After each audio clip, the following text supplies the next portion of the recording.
This guy made millions of dollars from YouTube while skyrocketing his career to a level of fame that he'd never seen before. And he did it without a single video upload and no YouTube channel. Now, if you know who this guy is, you know that this is comedian Daniel Tosh, who is considered to be one of the most hilarious yet underrated comedians of his generation. If you don't know Daniel, you absolutely know the genre of content that Daniel had a hand in pioneering before anyone else. The craziest part of this story is that Daniel didn't even know he was creating it at the time. Just like many innovators of a genre, Daniel Tosh accidentally ended up creating a YouTube art form that has since become so mainstream that it is now part of the daily content you consume on any social media platform. But when Daniel started doing this, it didn't even have a name yet. In the process of this content creation, Daniel Tosh would secretly change the course of YouTube forever and inspire many others to do the same in a way that he never imagined. Daniel's story begins before YouTube, back in the early days of the internet. Back in the 90s, Daniel is far from the level of stardom that he would see later in life. Daniel Tosh started his comedy career in Florida during college. It didn't take long for Daniel to rise in the ranks of stand-up comedy, as he saw his first TV appearances as a stand-up comedian in the early 2000s on The Late Show with David Letterman, The Tonight Show with Jay Leno, and his first appearance on Comedy Central on the Premium Blend Stand-Up Comedy Showcase. Daniel also had moderate success as an actor in several commercials, the most notable of which was his appearance in a commercial for Taco Bell. Daniel also appeared in an episode of Punk'd on MTV, which was a very popular prank show that was co-created, produced, and hosted by Ashton Kutcher. This appearance on Punk'd put Daniel in the middle of pop culture at the time, making him more aware of media and entertainment trends, which is an important detail for later. Though these TV appearances helped Daniel gain some exposure early on, they didn't give him the pop that he needed in order to become a star. In the early 2000s, the internet was in its infancy, and very few comedians were using it to launch their careers. Back then, if you wanted to succeed in comedy, you had two choices: get a TV show or get a big movie role. But something was about to happen to Daniel that would give him an idea that would eventually launch him to stardom in a way that he never expected. Remember, Daniel wasn't just an aspiring TV personality, he was a stand-up comedian. Whenever he didn't have a gig on TV, he was touring and performing live stand-up across North America. This is where Daniel would get his big idea that would eventually skyrocket his career. Daniel was a regular performer for NACA, the National Association for Campus Activities. NACA provides college campuses with entertainment from various comedians and musicians, including Dave Chappelle, Dane Cook, and the Zac Brown Band. In the 90s and early 2000s, NACA provided a lot of work for upcoming stand-up comedians. And when they first booked Daniel Tosh, the college students loved him. Daniel quickly became the most popular stand-up comedian on NACA's roster, getting booked and earning more than any other comedian at the time, which would eventually lead to him being inducted into the NACA Hall of Fame in 2011. During his time as a NACA performer, Daniel got to spend a lot of time around college campuses, where he witnessed the growing popularity of the internet and early social media, or social networking as it was called at the time. Daniel saw that college students were engaging with entertainment platforms like MySpace, Facebook, and eventually YouTube, which at the time was a brand new video medium that was nowhere near the household name it is today. Daniel could see that this is where the entertainment industry was heading. Young people were slowly moving away from TV and toward the web. In the mid-2000s, pop culture had not fully migrated to the internet yet, but internet videos were certainly something everyone was talking about, namely YouTube videos. Daniel took all of this information in and eventually started working on an idea for a TV show that would end up changing his life forever. Daniel collaborated with his co-creator Mike Gibbons to create and pitch a show where Daniel would host and comment on videos from the internet. This might seem like nothing new by today's standards, but at the time, there was nothing quite like this anywhere. Most TV shows at the time would comment and react to various home videos that were sent in on tape, or they would comment on celebrity gossip and events that were sourced from other TV shows or professionally produced media outlets. None of these shows were featuring and commenting on random videos from the internet that featured regular and not so regular people that online audiences were watching and talking about, and that was about to change. But now for a quick word from our sponsor, the subscribe button. If you don't know, the subscribe button is an extremely powerful and menacing force. If you've watched my previous videos, you'll see that I'm harassed and taunted by the subscribe button on a regular basis. The subscribe button also has very deep pockets and a lot of connections. So believe me when I say that the subscribe button has paid me a very large amount of cash to tell you to hit it, because believe me, I hate the subscribe button and everything it stands for. So with that being said, please hit the subscribe button and let's get back to the video. Daniel Tosh and Mike Gibbons successfully pitched their show idea to Comedy Central. They greenlit the show for 10 episodes and the TV show tosh.o was born. Daniel's observation on pop culture, college students, and the coming shift in media consumption were about to pay off. Tosh.o premiered on Comedy Central on June 4th, 2009. Halfway through the first season, the show proved to be a huge hit, with each episode averaging over 1 million viewers per episode. Comedy Central greenlit 6 additional episodes for the show's first season, for a total of 16 episodes in season 1. Comedy Central also noticed that the demographic of these millions of viewers was different than what they expected. Tosh.o was originally targeted and molded to match the viewer demographics of TV shows like The Soup, which was on the E! channel on cable. This viewer demographic was typically interested in celebrity gossip and news. However, the audience of Tosh.o was shaping up to be quite different. Comedy Central executives quickly noticed that Tosh.o was already the second most watched TV show in its time slot by males age 18 to 24. This was one of the fastest growing viewer demographics at the time, as the millennial generation was heading into their late teens and early 20s. Advertisers were looking for voices in the media that could help them reach this growing demographic, and Daniel Tosh was proving to be a great source. Tosh.o was renewed for a second season during season 1. It quickly rose in popularity, gaining over 2.7 million viewers per episode by the end of the first season. So what was so interesting and different about Tosh.o? Why was it so popular with young people? And why did so many of them want to watch it? The answer was the videos, namely the YouTube videos, and how Daniel commented on them. Daniel wasn't just commenting on kids' funny home movies or celebrity news. He was commenting on current viral YouTube videos at the time that were popular in that moment. Viewers identified with the videos because they were already seeing them on YouTube, and now Daniel Tosh was talking about them on his show and responding to them with hilarious commentary. Daniel and his production team was right in the middle of what was happening in pop culture on the internet, and his fans loved it. It didn't just stop with featuring the videos either. Tosh.o's format allowed some of the most peculiar and hilarious people featured in some of the YouTube videos to appear in a portion of the show called Web Redemption, where Daniel would interview the people from the viral videos and give them a chance to tell their story. By doing so, they would redeem themselves by completing funny tasks, being in a skit, or showcasing more of who they were to the audience, outside of the viral video that made them internet famous. It was a truly unique format at the time. By the late 2000s and early 2010s, many network talk shows would have viral video YouTube stars on their shows as guests, but they weren't featuring and talking about the videos the way that Daniel would. His laser-focused, witty commentary was unmatched. He was engaging with the videos like no one else. The success of Tosh.o was unique at the time, as it was not limited to just TV. In 2015, Forbes ranked Tosh.o's Twitter following of 17 million followers as 43 out of 100 on the Social 100 rating scale. Daniel's comedy career took off as a result of Tosh.o. He released his second comedy special, Happy Thoughts, during Tosh.o's meteoric rise in popularity, followed by a sold-out arena tour where he would perform live. In 2013, Forbes estimated his net worth to be around $11 million, and various online sources estimate that net worth to be around $20 million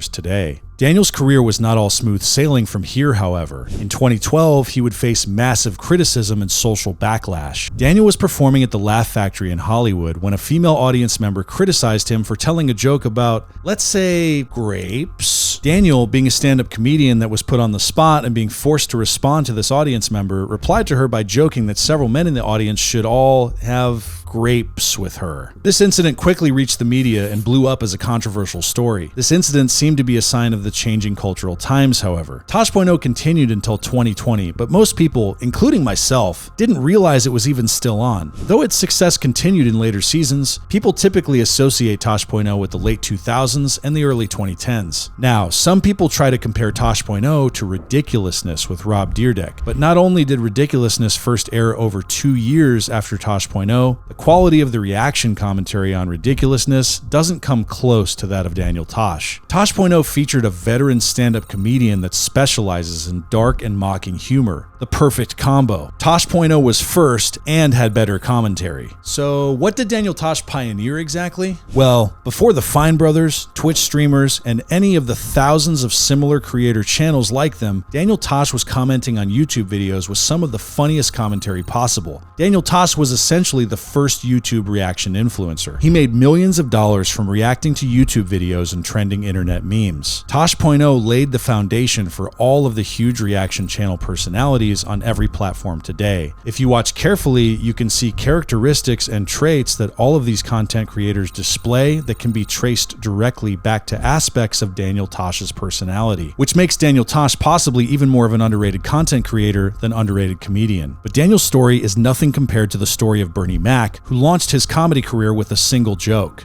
Click this video here to find out how he did it.